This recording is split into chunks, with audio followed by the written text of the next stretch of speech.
Hujan rintik-rintik turun malam itu. Udara dingin menusuk sampai ke tulang. Aku berdiri tepat di depan gerbang tinggi berwarna hitam pekat. Gerbang yang baru saja tertutup keras dengan bunyi brak. Seperti menghukum. Dalam pelukanku, tubuh mungil Arka menggigil. Bayi itu menangis. Seolah mengerti bahwa ia baru saja diusir dari rumahnya sendiri. Tanganku gemetar. Kakiku terasa lumpuh. Aku belum bisa percaya apa yang baru saja terjadi. Beberapa menit lalu aku masih mengayun-ayun Arka di dalam kamar hangatnya. Kini aku berdiri di luar rumah megah itu, diteriaki, dituduh, dan disoraki orang-orang yang bahkan tak mengenalku. "Lepaskan anak itu," bentak seseorang di belakangku. Suaranya tegas dan bernada tuduhan. Saat aku menoleh, kulihat 4 pria berseragam satpam lengkap berjalan cepat ke arahku. Salah satunya membawa handy-talkie, dan 2 lainnya menggenggam tongkat listrik. Aku panik, tapi tak bisa bergerak. Bukan karena takut akan ditangkap, tapi karena Arka menggenggam kerudungku erat-erat. Tangannya yang kecil menolak dilepaskan. Tubuhnya makin erat memeluk leherku, seperti tahu bahwa semua ini salah. Bahwa aku bukan penjahat. Bahwa aku bukan penculik seperti yang mereka kira. Bayi itu bukan milikmu. Kamu pikir kami tidak punya CCTV? Kamu sudah kami awasi dari tadi.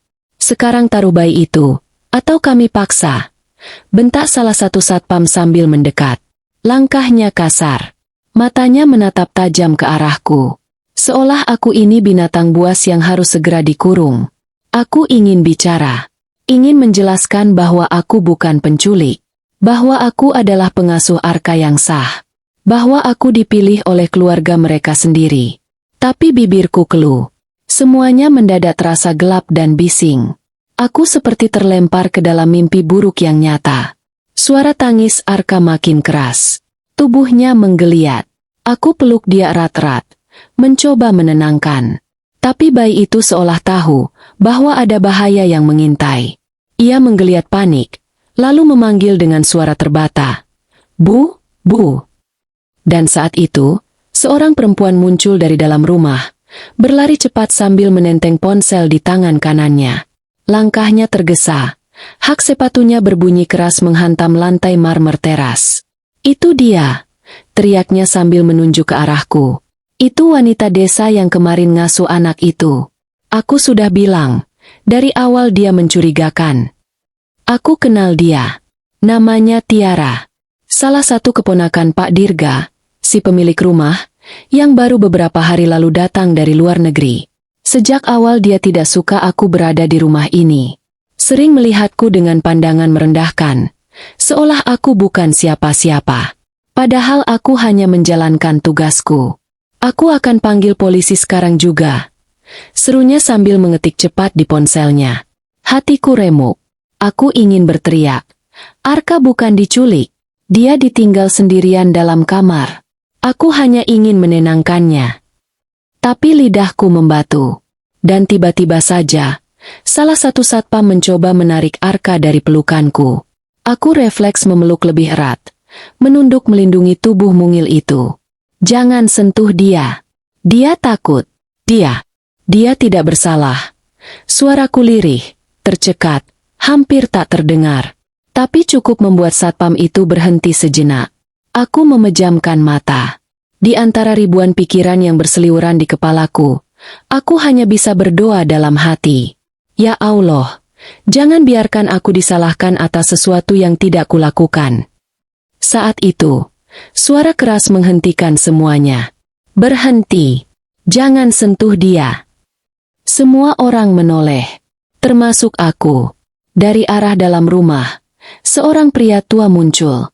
Rambutnya memutih, tubuhnya tegap meski wajahnya tampak lelah dan keriput. Dialah Pak Bram, ayah kandung Pak Dirga, yang selama ini jarang muncul dari ruangannya.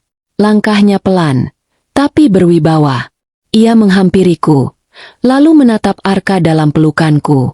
Lalu, dengan suara berat dan tegas, ia berkata pelan, "Jangan ganggu dia.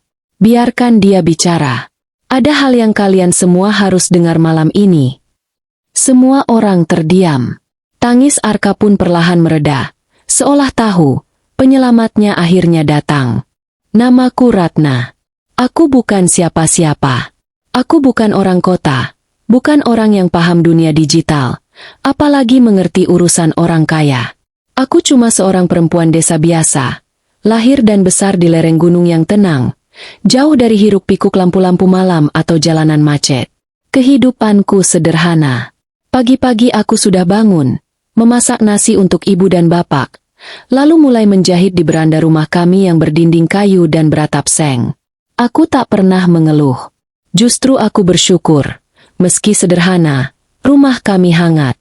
Bukan karena bangunannya, tapi karena cinta di dalamnya.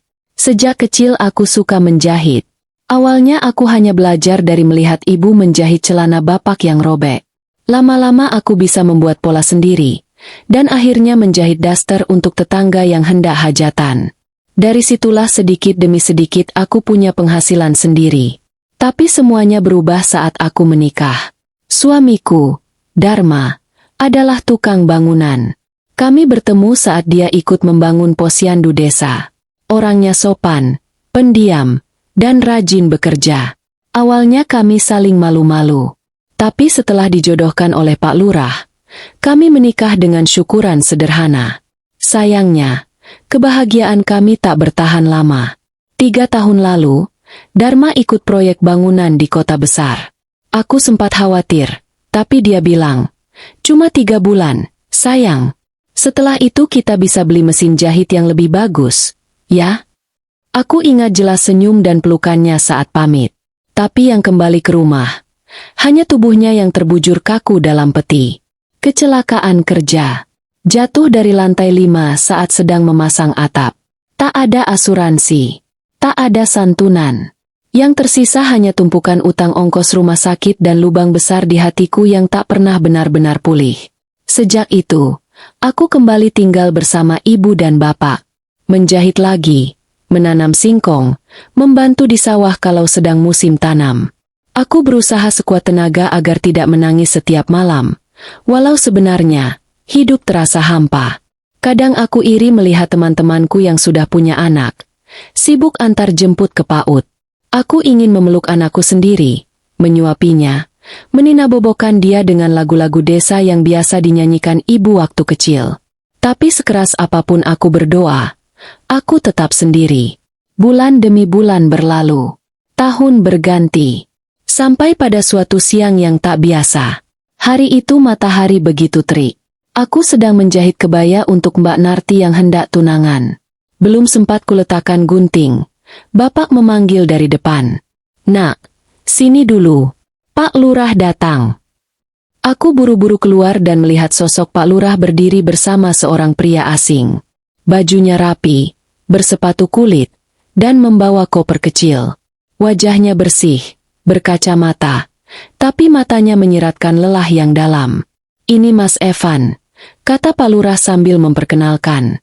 Asisten dari seorang pengusaha besar di Jakarta. Mereka sedang mencari seseorang. Aku masih bingung. Aku belum paham apa maksudnya. Begini, lanjut Mas Evan sambil tersenyum tipis. Majikan saya, Pak Dirga, baru saja kehilangan istrinya dalam kecelakaan tragis. Mereka meninggalkan seorang bayi laki-laki, 8 bulan usianya. Sekarang sedang butuh pengasuh yang bisa merawat bayi itu dengan penuh kasih sayang. Tapi tidak sembarang orang. Kami mencari perempuan yang sabar, sederhana, dan bukan dari lingkungan kota. Aku memandang mereka dengan bingung. Aku belum pernah ke Jakarta. Aku tak pernah mengurus bayi. Aku bahkan tak tahu cara menggendong dengan benar. Tapi Mas Evan terus bicara. Kami sudah menyortir beberapa nama dari desa-desa di provinsi ini. Pak Lurah bilang, Ibu Ratna adalah orang yang tepat. Reputasi baik, sabar, tidak banyak bicara, dan pekerja keras. Aku terdiam. Pandanganku mengarah ke kaki sendiri. Kenapa aku? Bukankah masih banyak orang lain yang lebih layak?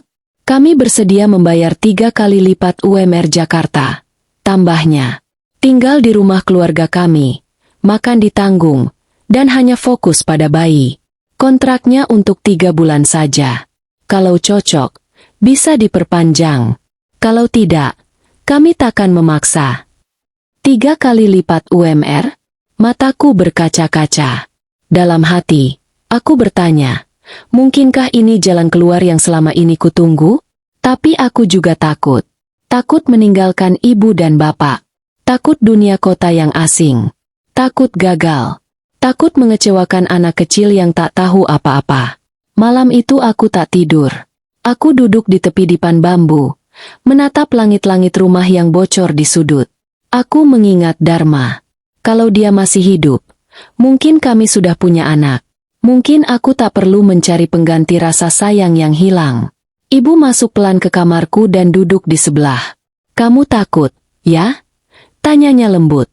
Aku hanya bisa mengangguk pelan. Ratna, mungkin ini cara Allah menunjukkan jalan baru buat hidupmu. Kamu sudah terlalu lama menderita. Cobalah percaya bahwa kebaikan itu masih ada. Aku menunduk. Air mataku jatuh tanpa bisa ditahan. Kalau kamu pergi, siapa yang jaga ibu dan bapak? Tanyaku sambil terisak. Kami sudah tua, nak. Tapi kamu masih punya masa depan. Bapak juga sudah setuju. Kami ikhlas. Asal kamu tetap jadi anak baik, kami akan bangga. Aku memeluk ibu malam itu. Pelukan yang panjang, lama.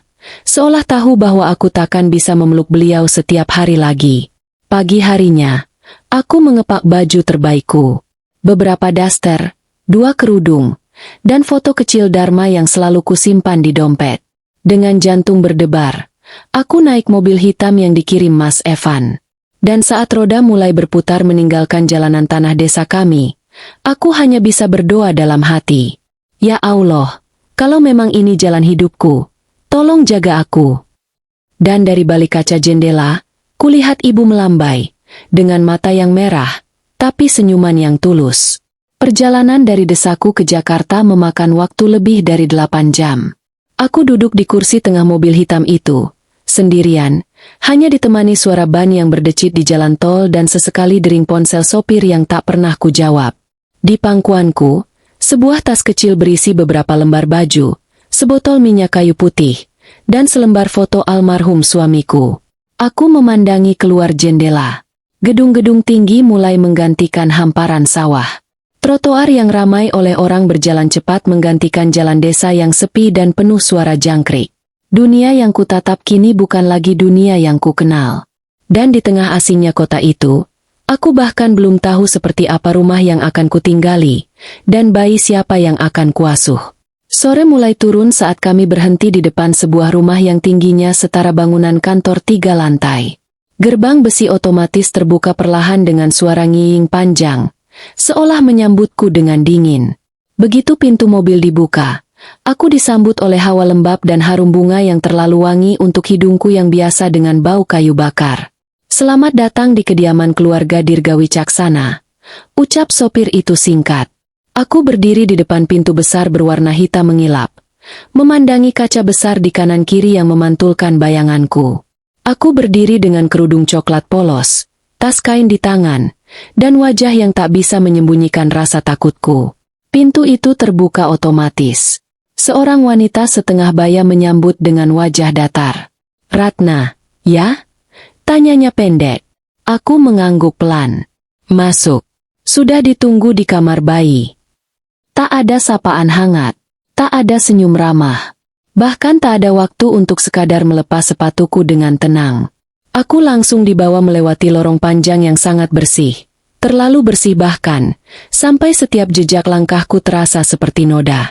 Dindingnya putih, lantainya marmer mengilap. Tak ada foto keluarga, tak ada lukisan. Hanya lampu-lampu kecil tersembunyi di langit-langit yang menyala remang-remang. Seperti ruangan rumah sakit. Kamar bayi berada di sayap timur lantai 2. Sebelum masuk, aku diminta mencuci tangan, mengganti pakaian dengan seragam putih krem, dan mengenakan penutup rambut. Semua itu kulakukan tanpa banyak tanya. Aku hanya ingin melakukan tugasku dengan baik. Begitu masuk ke kamar bayi itu, hatiku langsung sesak. Bayi itu, kecil, pucat, dan sedang tertidur di tempat tidur transparan yang dikelilingi pagar seperti inkubator. Di atasnya ada CCTV kecil yang terus menyala. Di pojok ruangan, ada layar monitor yang memantau suhu, denyut jantung, dan suara tangisan. Aku mendekat dengan pelan. Kulihat wajahnya, bulat, putih bersih, dengan bulu mata lentik dan hidung mungil. Wajah yang begitu polos dan damai. Bahkan di antara semua ketegangan dalam diriku, aku mendadak ingin menangis. Bayi ini terlalu kecil untuk sendirian di tempat yang terlalu sunyi. Namanya Arka. Ucap suara wanita di belakangku. Jangan pegang tanpa sarung tangan. Jangan beri makanan selain dari botol steril. Dan jangan terlalu dekat. Biarkan dia tidur. Aku menoleh. Wanita itu, Bu Lilis, katanya, kepala pengurus rumah, berdiri dengan tangan menyilang dan wajah datar. Sejak awal, nadanya tidak pernah hangat. Bagaimana dengan keluarganya? Tanyaku pelan.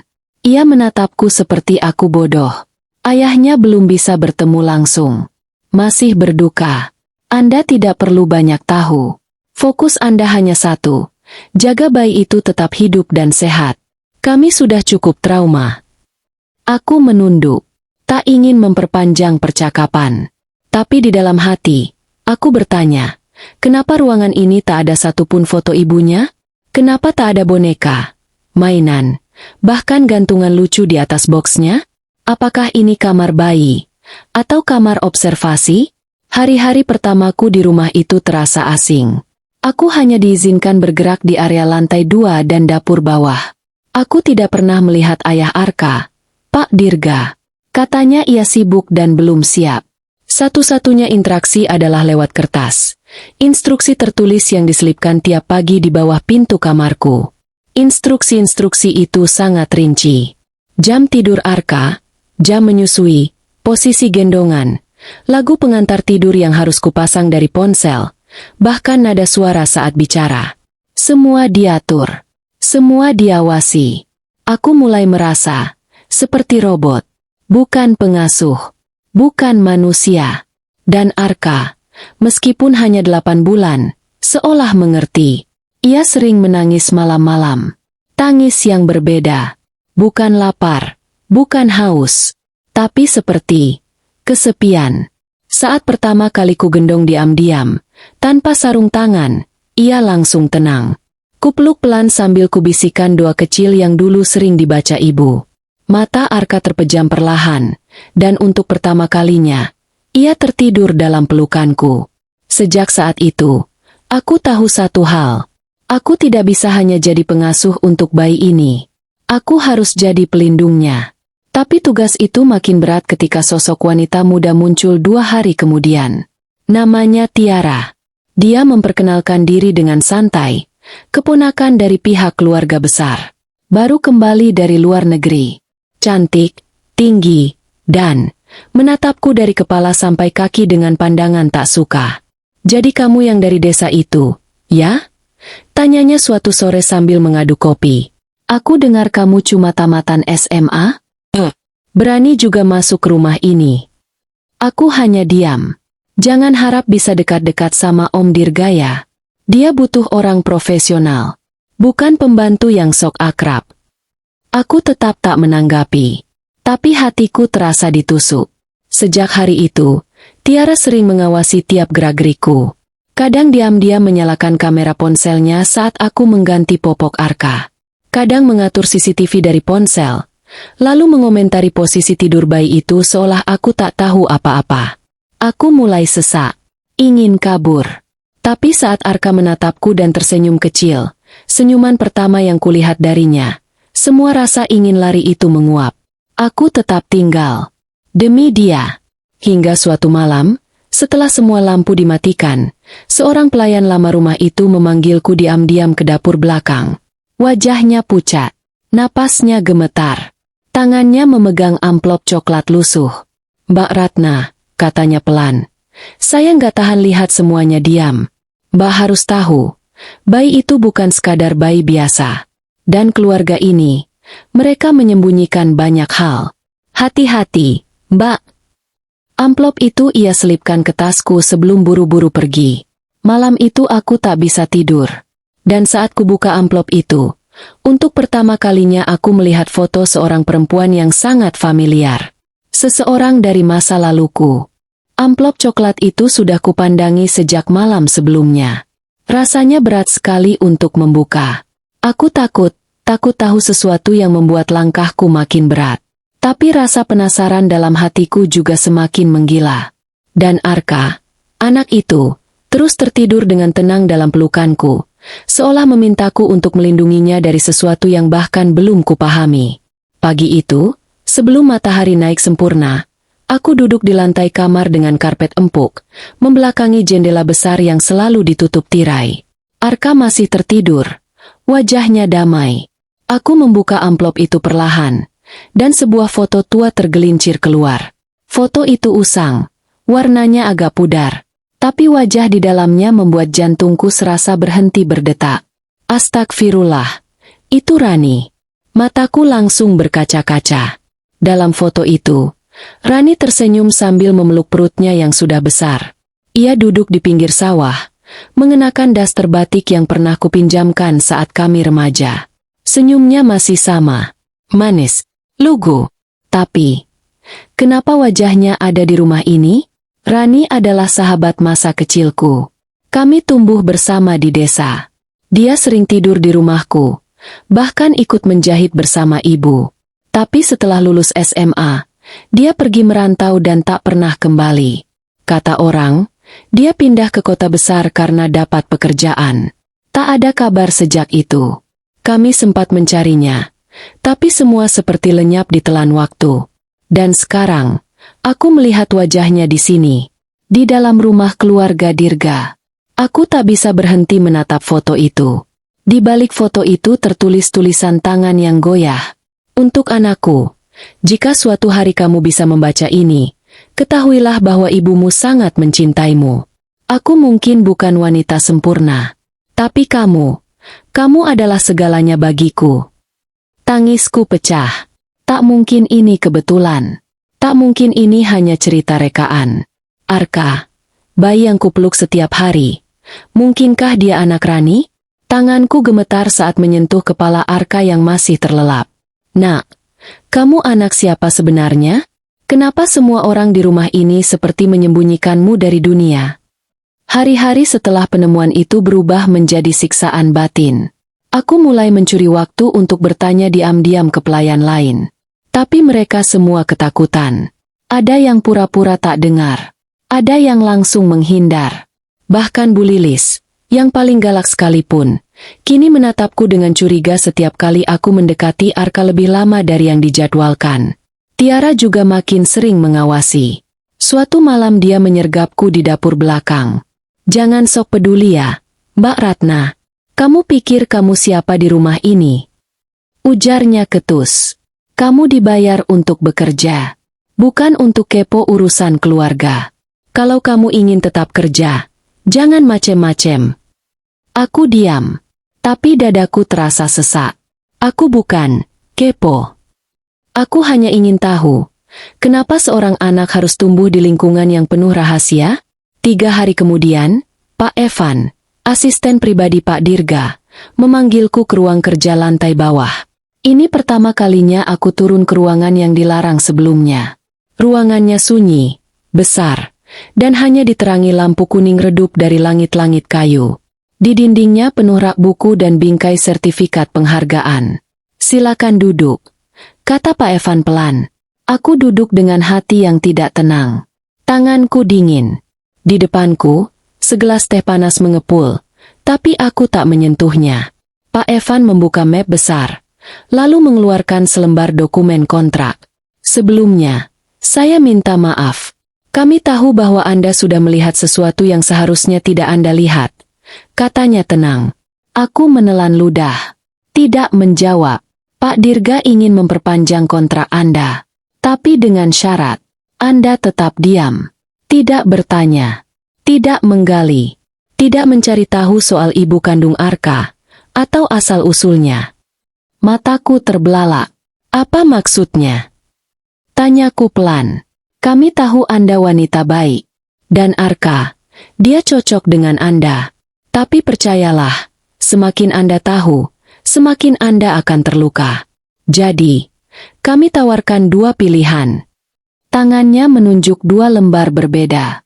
Pertama, Anda keluar dari rumah ini. Hari ini juga. Dengan kompensasi 3 bulan gaji penuh. Tak akan ada tuntutan. Tak akan ada tekanan. Tapi Anda tidak boleh bicara soal apapun yang terjadi di sini. Sekalipun kepada orang tua Anda. Yang kedua, Anda tetap di sini. Kami gandakan gaji Anda. Anda akan dianggap keluarga. Tapi, Anda harus berhenti mempertanyakan masa lalu Arka. Anda pengasuh, bukan detektif. Aku mematung. Kepalaku dipenuhi suara-suara. Wajah ibu, suara tangis Arka, dan tulisan tangan Rani di balik foto itu. Keluar, lalu meninggalkan bayi itu di tangan orang-orang yang menutupi asal-usulnya? Tapi tinggal? Lalu pura-pura tidak tahu. Pura-pura tak mengenal sahabat masa kecilku? Air mataku jatuh diam-diam. Aku mendongak, menatap Pak Evan dalam-dalam. Saya butuh waktu untuk berpikir. Dia mengangguk pelan. 3 hari. Itu waktu yang kami beri. 3 malam berlalu. Tapi pikiranku tak kunjung tenang. Aku melihat Arka semakin erat denganku. Dia menangis kalau digendong orang lain. Bahkan saat kubacakan doa kecil dari desa, ia akan tenang dan tertidur dengan senyum. Aku tahu, anak ini merasa nyaman bersamaku bukan karena aku pintar, tapi karena hatinya mengenalku. Mungkin karena darah sahabatku mengalir dalam tubuhnya. Malam ketiga, aku duduk di tepi ranjang. Arka tertidur dalam pelukanku. Dan saat itu, untuk pertama kalinya sejak lama, aku bicara pada Tuhan dalam hati dengan sungguh-sungguh. Ya Allah, jika ini cobaan untuk menguji hatiku, aku pasrah. Tapi kalau ini jalan MU untuk menyatukan kembali sesuatu yang pernah hilang, aku akan terima semua risikonya. Aku tidak bisa diam. Aku tidak bisa hanya jadi pengasuh. Tidak bisa hanya menerima gaji lalu memalingkan wajah dari kebenaran. Aku tidak mau Arka tumbuh besar tanpa tahu siapa ibunya. Aku tidak mau nama Rani dilupakan. Dan aku tidak mau ada kebohongan yang menghancurkan anak ini suatu hari nanti. Maka, aku putuskan untuk tetap tinggal. Tapi bukan sebagai pengasuh. Bukan juga sebagai bagian dari keluarga Dirga. Aku akan tetap tinggal sebagai penjaga Arka. Dan kalau keluarga ini menyimpan rahasia, aku akan cari tahu semua, satu persatu. Pagi itu, aku menatap cermin kamar dengan wajah penuh keraguan. Seragam pengasuh warna krem yang sebelumnya tampak seperti simbol kehormatan, kini terasa seperti pakaian tawanan. Tapi aku sudah memilih. Aku memutuskan bertahan. Bukan karena uang, bukan pula karena iming-iming, jadi keluarga, seperti yang dikatakan Pak Evan. Tapi karena satu alasan saja, Arka. Anak itu, meski belum bisa bicara, sudah mengisi ruang kosong dalam hatiku yang bertahun-tahun dibiarkan tak berpenghuni. Senyumnya, genggaman tangannya, bahkan rengekannya yang kadang tak masuk akal, semua membuatku merasa hidup kembali. Saat ku bilang pada Pak Evan bahwa aku menerima perpanjangan kontrak, ekspresinya datar. Ia hanya mengangguk dan berkata singkat, "Bagus, tapi mulai sekarang, lebih baik jangan terlalu banyak bertanya." Aku tahu maksudnya. Mereka ingin aku diam. Tapi diamku tidak akan berarti aku menyerah. Diamku adalah cara bertahan. Dan bertahan adalah cara satu-satunya agar aku bisa melindungi Arka. Hari-hariku berubah. Kini, Tiara semakin sering menyapa. Bukan dengan kebaikan, tapi dengan sindiran dan pandangan merendahkan. "Lihat tuh bayi, jadi nempel terus sama kamu. Jangan-jangan kamu pakai susuk ya?" Katanya suatu pagi sambil tertawa di ruang makan. Di sekitarnya, para pelayan pura-pura sibuk, tak berani menegur. Aku hanya tersenyum tipis, tak menanggapi. Kalau dia makin nempel, nanti kamu yang susah. Jangan salahin siapa-siapa kalau dia ditarik dari kamu. Ucapan itu seperti duri. Tapi aku belajar satu hal di rumah ini, diam lebih menakutkan daripada bantahan. Aku memilih diam. Tapi hatiku terus bekerja. Setiap malam, setelah Arka tertidur, Aku mulai mencatat hal-hal kecil di buku tulis yang kusembunyikan di bawah kasur. Kapan saja Tiara masuk kamar bayi, siapa saja yang mendatangi ruang kerja Pak Dirga, bahkan jam-jam tertentu CCTV dimatikan di lorong timur. Aku mulai menyusun potongan-potongan teka-teki. Surat dari Rani, foto kehamilannya, hingga petunjuk samar dari pelayan lama yang kini entah kemana. Aku merasa ada jaringan besar yang mencoba menghapus jejak seorang ibu, Rani, dari kehidupan anaknya sendiri. Dan satu hal yang semakin menguatkan keyakinanku, Pak Dirga, ayah, resmi, Arka, tak pernah muncul langsung di hadapanku. Bahkan saat aku secara diam-diam membawa Arka turun ke taman belakang untuk sekadar menikmati matahari pagi, dia tak pernah muncul di balkon atas rumah. Awalnya kupikir dia masih dalam masa berkabung. Tapi lama-lama, aku merasa, ia menghindar. Bukan dari duka, tapi dari kenyataan. Suatu siang, saat Arka tertidur dan rumah dalam keadaan sepi, aku memberanikan diri masuk ke ruang baca di lantai 2. Ruangan itu sebenarnya tidak dilarang. Tapi siapapun tahu, tak ada yang berani menginjakan kaki ke sana selain Pak Evan dan 2 pelayan khusus pria.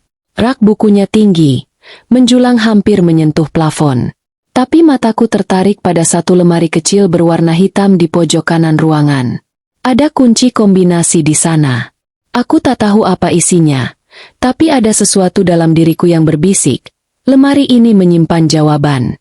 Aku kembali ke sana beberapa kali, mengamati dari jauh, mencoba menebak kodenya dari goresan tombol, tapi belum berhasil.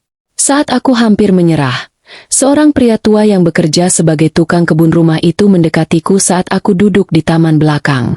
"Bu Ratna," bisiknya hati-hati. "Kalau boleh tahu, Ibu kenal dengan nama Rani, ya?" Aku tertegun. Napasku seketika tercekat. "Bapak kenal dia?" Dia mengangguk pelan. "Dulu, waktu rumah ini baru dibeli keluarga Pak Dirga, Rani pernah tinggal di sini. Tapi tak lama. Lalu sakit. Setelah itu hilang." "Hila Aang?" tanyaku pelan, menahan getar di dada. "Gak jelas. Katanya meninggal. Tapi saya gak pernah lihat jenazahnya." Aku membeku. Bibirku ingin bertanya banyak. Tapi aku sadar, terlalu berbahaya. Saya cuma bilang hati-hati ya, Bu. Ada yang gak beres di rumah ini. Tapi jangan langsung dilawan. Simpan baik-baik rasa penasaran itu. Anak itu, Arka, dia penting. Dan mungkin cuma ibu yang bisa lindungi dia." Malam harinya, aku duduk di sebelah tempat tidur Arka yang sudah tertidur lelap. Cahaya lampu meja menyinari wajah mungilnya. Matanya terpejam, napasnya naik turun perlahan. Tangannya memegang ujung bajuku, seperti biasa. Tanganku menyentuh pipinya. Lembut. "Arka, kamu tahu nggak? Ibumu dulu pernah duduk di pangkuanku sambil menangis. Dia cerita tentang impiannya, tentang ingin punya rumah kecil yang cukup, anak yang sehat, dan suami yang sayang. Tapi hidup nggak adil, Nak. Dia hilang dari dunia dan kamu dibesarkan dalam rumah sebesar ini, tapi tanpa pelukan ibu kandungmu." Aku menangis pelan malam itu. Menangis bukan karena sedih, tapi karena merasa tak berdaya.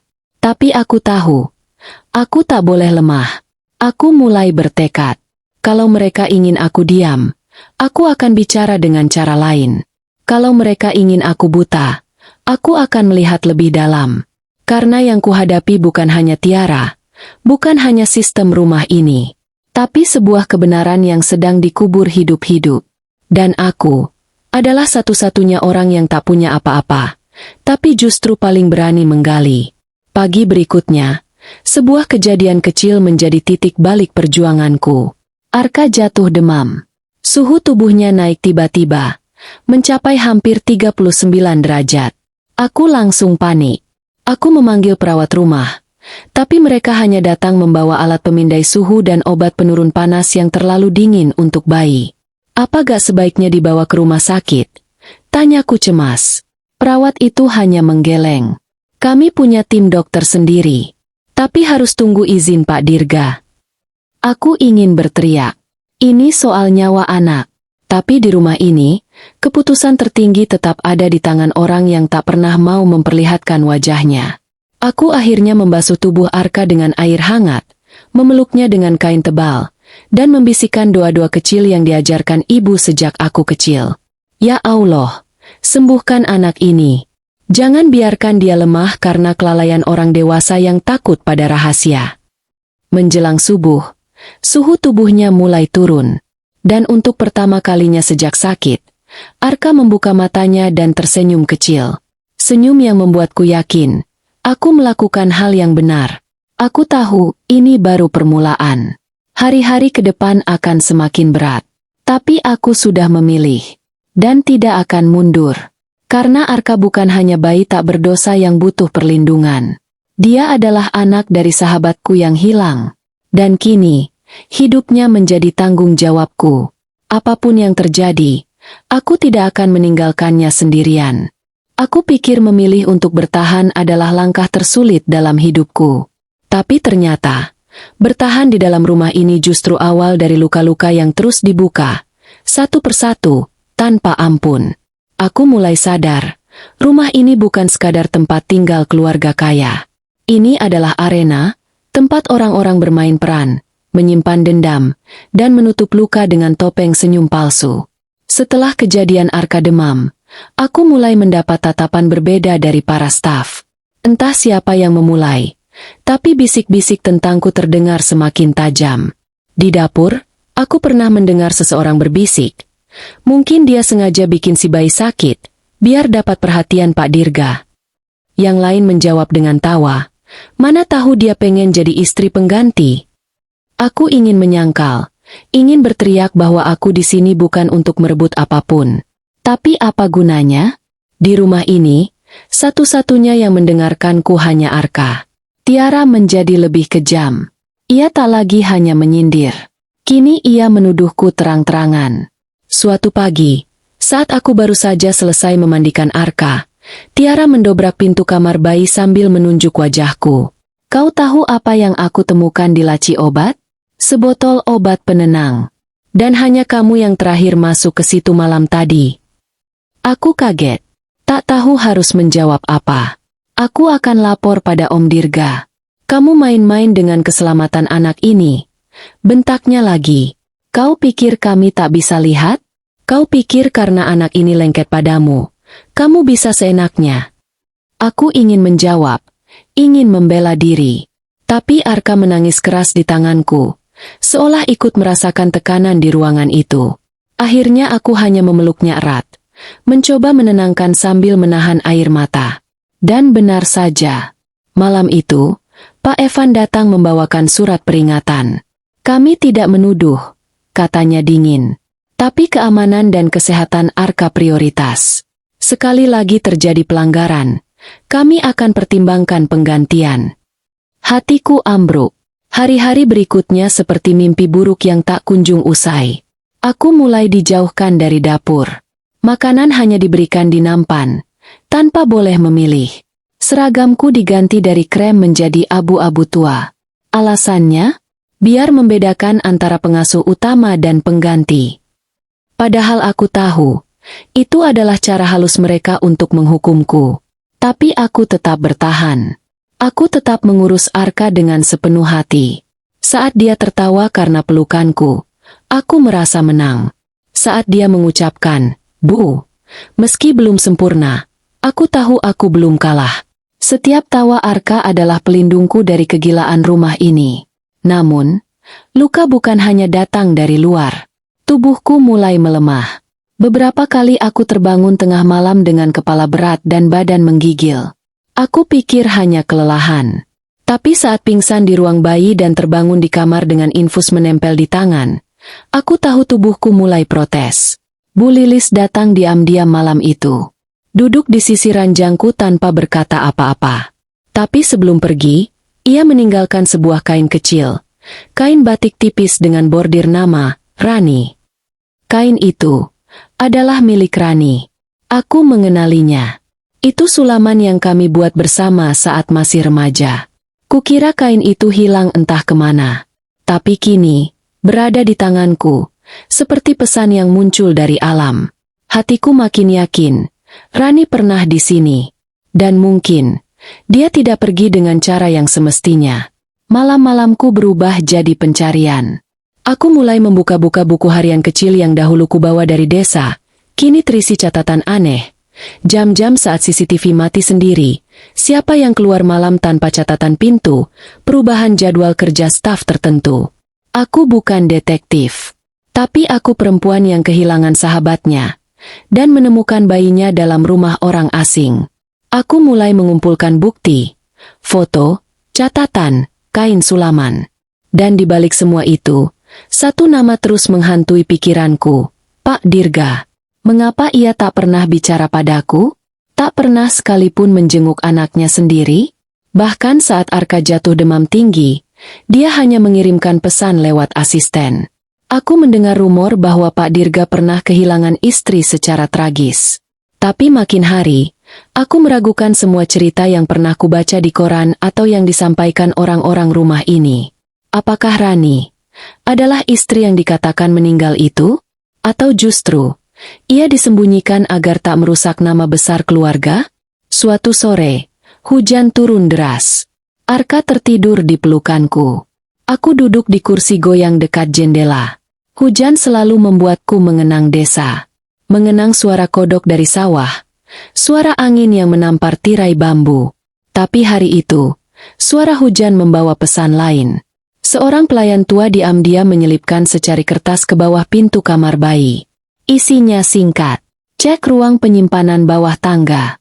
Ada kotak tua milik Rani. Tanganku langsung gemetar. Malam itu, setelah rumah sepi, aku memberanikan diri. Kurekam suara CCTV dari lorong atas, kuhafal rotasinya, dan dengan langkah senyap aku turun ke lantai 1. Ruang bawah tangga itu kecil, gelap, dan berdebu. Tapi benar saja, di pojoknya ada kotak kayu dengan kunci usang. Aku membukanya pelan. Di dalamnya ada sepucuk surat. Surat dengan tulisan yang hampir pudar. Kalau suatu hari anakku ditemukan oleh orang baik, tolong lindungi dia. Jangan biarkan dia tumbuh dalam kebohongan. Aku tidak bisa melawan mereka. Tapi mungkin, kamu bisa. Air mataku mengalir tak terbendung. Surat itu ditujukan untuk sahabatku, Ratna. Hatiku seperti dihantam ribuan batu. Rani tahu aku akan datang. Rani tahu aku tak akan tinggal diam. Dan kini, aku tahu, aku bukan hanya pengasuh. Aku adalah harapan terakhir seorang ibu yang tak pernah sempat memeluk anaknya. Malam itu aku menatap langit dari balkon lantai 2. Langit Jakarta gelap. Tak ada bintang. Tapi dalam hatiku, cahaya mulai menyala. Apapun yang terjadi, aku tidak akan mundur. Biarpun semua orang di rumah ini berbalik melawan. Aku harus mengungkapkan kebenaran untuk Arka. Demi sahabatku, Rani, dan demi diriku sendiri, agar hidup yang kulalui tak berakhir dalam ketakutan. Hari itu, langit mendung sejak pagi. Tapi bukan hujan yang membuat tubuhku menggigil, melainkan perasaan di dada yang tak bisa kugambarkan. Sejak aku menemukan surat dari Rani di kotak kayu itu, suasana di rumah ini berubah. Terlalu sunyi, terlalu mencurigakan. Seolah ada mata-mata di setiap sudut, mengawasi langkahku, menghitung detak napasku, dan menunggu saat yang tepat untuk menyerang. Dan serangan itu benar-benar datang. Lebih cepat dari yang kupikirkan. Lebih kejam dari yang kubayangkan. Pagi itu aku bangun seperti biasa. Arka sedang tertidur dengan tenang, dan aku berniat memandikannya lebih awal. Tapi begitu membuka pintu kamar bayi, aku dikejutkan oleh suara gaduh dari arah ruang tengah. Langkah kaki cepat, suara wanita berteriak, dan hentakan sepatu keras menghantam lantai marmer. Aku buru-buru keluar kamar sambil menggendong Arka. Di ruang tamu, kulihat Tiara berdiri dengan wajah merah padam. Di sebelahnya, 2 orang satpam dan 1 pria asing berpakaian seperti penyidik sedang memegang map besar. "Ini dia orangnya," teriak Tiara sambil menunjukku. "Tangkap dia sekarang juga." Dia menyusup ke rumah ini dengan identitas palsu, dan menyimpan dokumen pribadi keluarga di bawah tempat tidurnya. Apa maksudnya ini? Tanyaku gemetar. Pria itu langsung menunjukkan surat yang katanya surat perintah pemeriksaan. Kami menerima laporan bahwa saudari Ratna menyimpan dokumen yang tidak seharusnya berada di tangannya. Termasuk surat pribadi, dokumen pewarisan, dan catatan keuangan keluarga. Dunia seperti runtuh di hadapanku. Apa? Itu tidak benar. Seruku panik. Saya tidak pernah mencuri dokumen apapun. Tapi mereka tak peduli. Dua satpam langsung menyergap dan merebut Arka dari pelukanku. Bayi itu langsung menangis keras, memanggil-manggilku dengan suara gemetar. Bu, Bu. Hatiku hancur seketika. Arka, jangan ambil dia. Aku tidak pernah menyakitinya. Teriakku sambil mencoba mengejar. Tapi tangan satpam itu lebih kuat.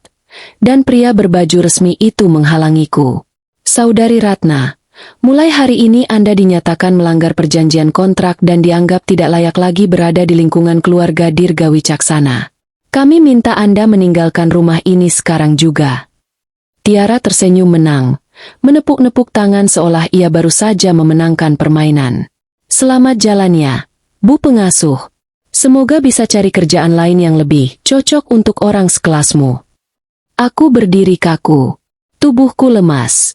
Napasku sesak. Arka, Nak, Bu Ratna di sini. Bisikku sambil mengulurkan tangan. Tapi bayi itu dibawa pergi. Masih menangis keras. Jeritannya menembus lorong panjang rumah itu. Dan aku hanya bisa menangis di atas lantai dingin. Sendirian. 1 jam kemudian, aku diantar keluar rumah oleh satpam dengan koper kecil yang bahkan belum sempat kupaking sendiri. Mereka membanting tas itu di teras depan, lalu menutup pintu besar itu di belakangku. Tanpa penjelasan, tanpa kesempatan membela diri. Dan dunia di sekelilingku hening. Aku berdiri di depan gerbang rumah itu, dengan mata bengkak dan hati tercabik-cabik. Apa salahku? Apa aku terlalu peduli? Atau justru itulah kesalahanku? Hari-hari setelah itu jadi masa tergelap dalam hidupku. Aku kembali ke desa, tapi bukan sebagai orang yang membawa kabar baik. Aku pulang sebagai orang yang dipecat, difitnah, dan kehilangan segalanya. Wajah ibu dan bapak langsung berubah saat melihatku turun dari angkot dengan mata sembab. Aku tak sanggup cerita. Malam itu aku hanya menangis di pangkuan ibu, seperti anak kecil. Dan untuk pertama kalinya setelah bertahun-tahun, aku merasa seperti gadis kecil yang tak berdaya lagi.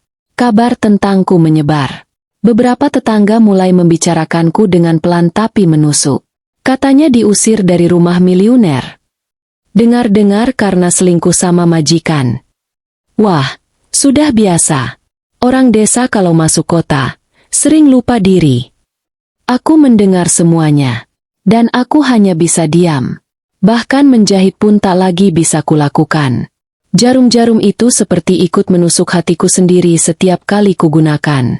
Aku mengurung diri selama berhari-hari. Tak keluar rumah. Tak menyentuh makanan. Rasanya seperti kehilangan arah. Bahkan dalam sujud panjang malam-malamku, aku merasa Allah pun sedang mengujiku tanpa ampun. Sampai suatu siang, sebuah motor berhenti di depan rumah. Aku mengintip dari balik jendela. Seorang pria asing turun dari motor, membawa map besar dan sebuah tas kain.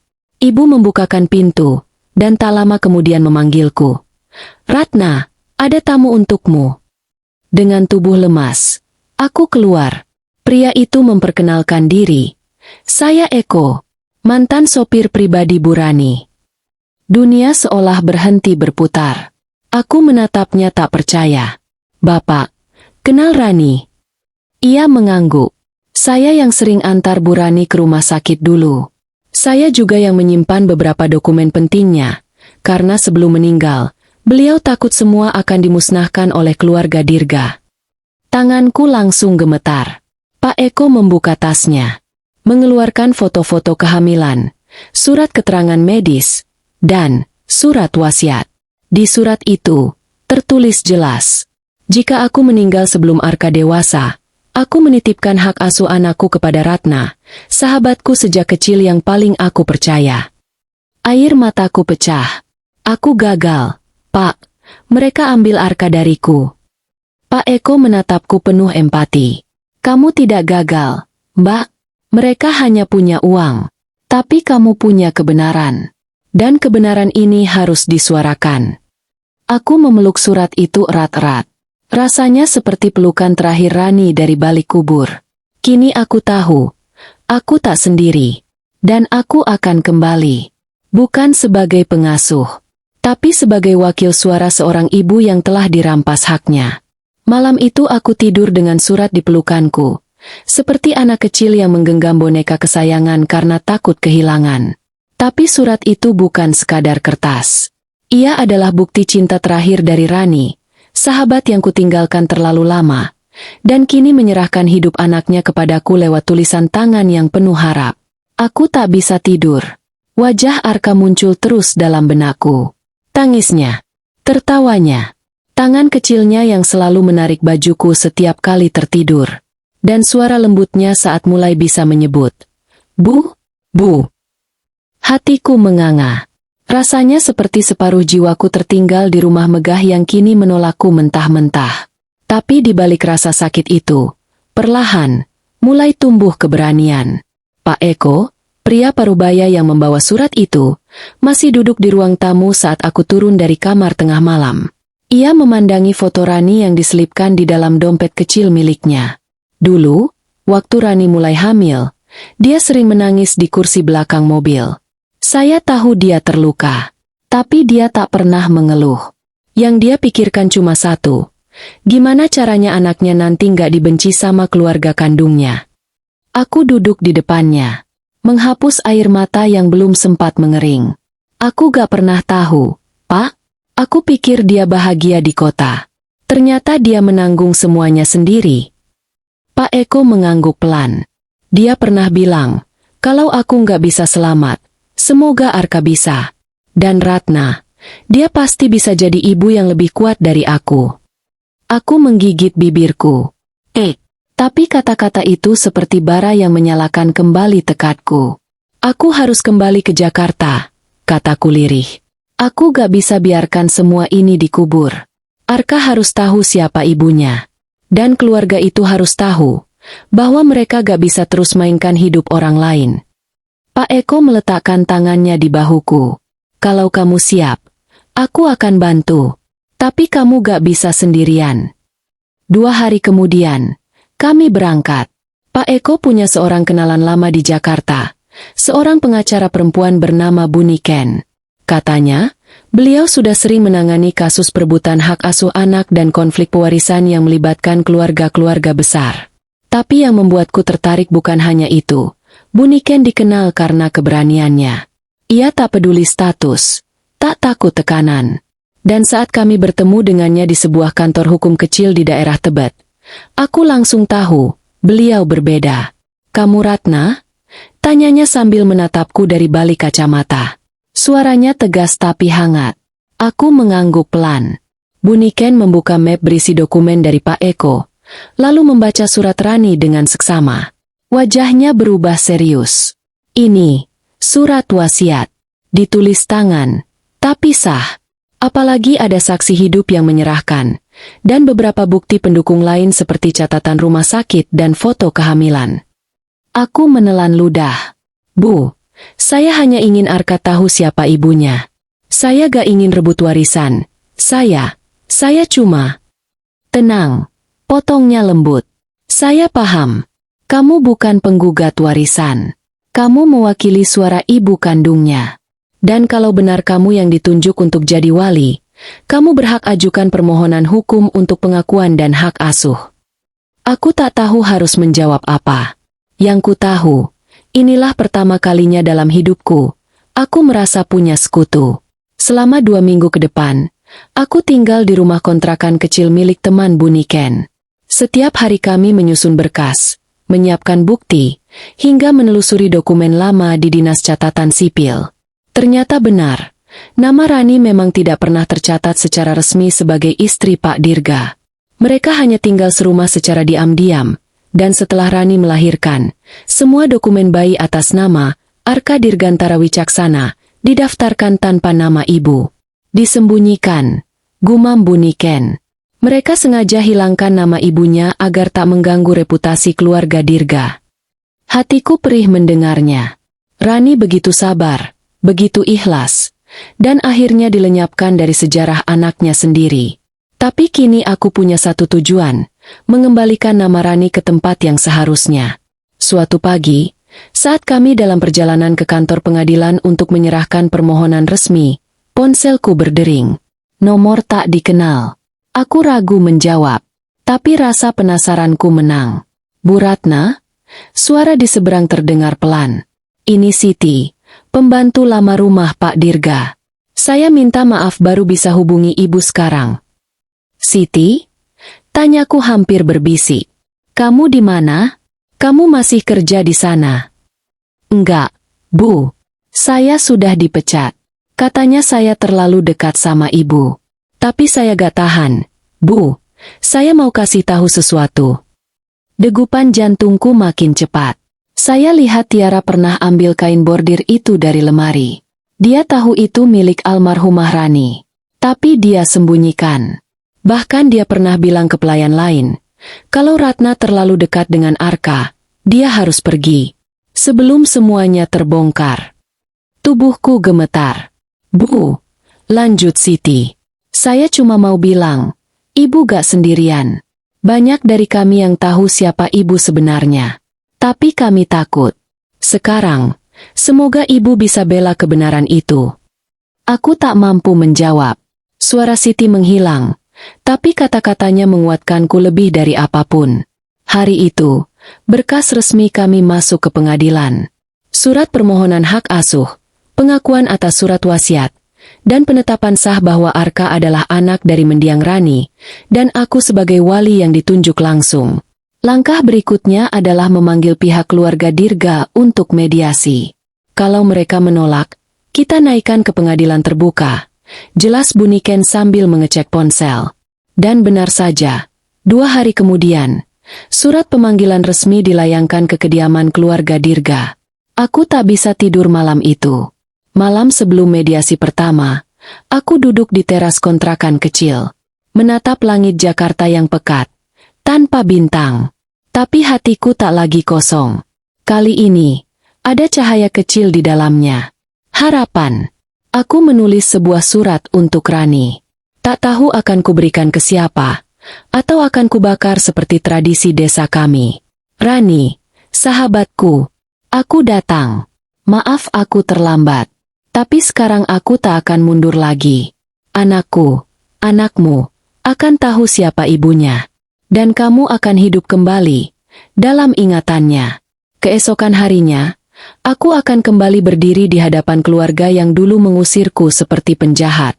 Tapi kali ini, aku membawa kebenaran.